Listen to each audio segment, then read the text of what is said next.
as a graffiti writer, you got to be involved in like the beginning of it. You are like the really important, like a really important icon of this subculture, and you get to get related with, let's say, Keith Haring Sure.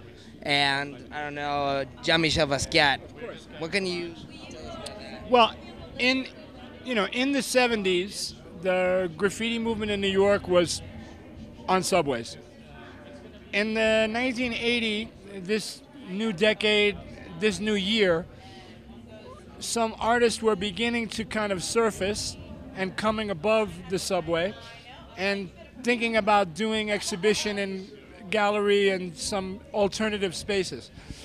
There were other contemporary artists, not from the subway, from let's say just the street, like Keith, like Basquiat, like Scharf, like many others, and we kind of form a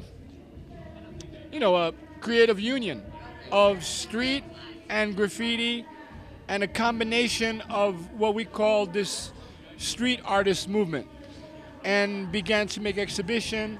And so I was there at the beginning when we transitioned from subway to gallery. Of course, Keith and Jean-Michel had more success in the gallery because they have art education. They kind of understand the art world, how to do canvases, how to find an art dealer. We didn't know anything about the art world, so we were kind of uneducated, untrained. We don't have training, so we don't know about really a gallery system and how it works. So they had a kind of advantage, even though I was also part of that world. Personally, I was very ignorant. When people would ask me about art and about artists, or they would say to me, "Oh, Futura, your work looks like Kandinsky or Malevich," or they would name an artist. I didn't know who they were talking about, so it was kind of embarrassing also for me, because even though we were talented and we were radical and we were new and we were like, oh shit, these guys they have a lot of energy, we were ignorant. We were ignorant to social things, you know what I mean? Like, we were hip and we were very cool in our hood.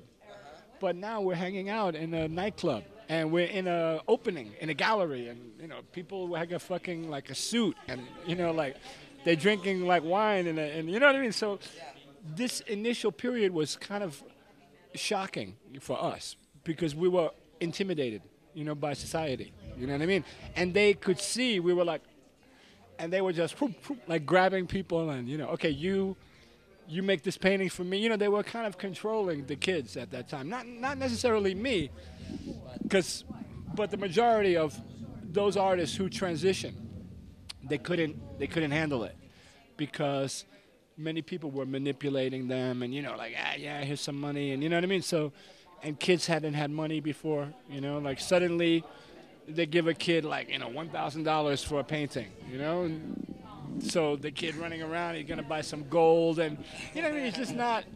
So it was not like everyone thinks about the beginning, like it was so great. Do you know what I mean? This is the other side, the real side too, because people were really kind of like struggling. Because also what happens when that door opens, not everybody can get in. I was lucky, I get in, okay? But that shit was open for a very small period and closed very fast. And then now you have the continuation of that movement, gallery, exhibition, different shows, going to Europe, blah, blah, blah. And then all of the other guys, they never made it in. Some of the pure subway people and some of the other street artists who were simply not one of the popular ones that got talked about. And then the door kind of closed.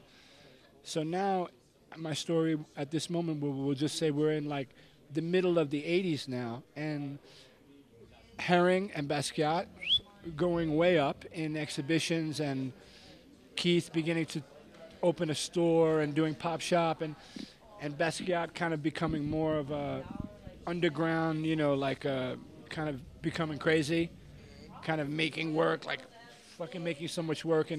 But his paintings was 50,000 US, 100,000 US. He's 24. So he had another side. Like his was more positive. In the end, of course, he's overdosed and he's dead, so it can't be so positive. But I mean, he was really. They thought they were controlling him, like stay in this studio and paint. But he was using them too, because he was conscious of how that whole machine. He was very smart, right? So he understood how the gallery. He knew the politics. He knew the.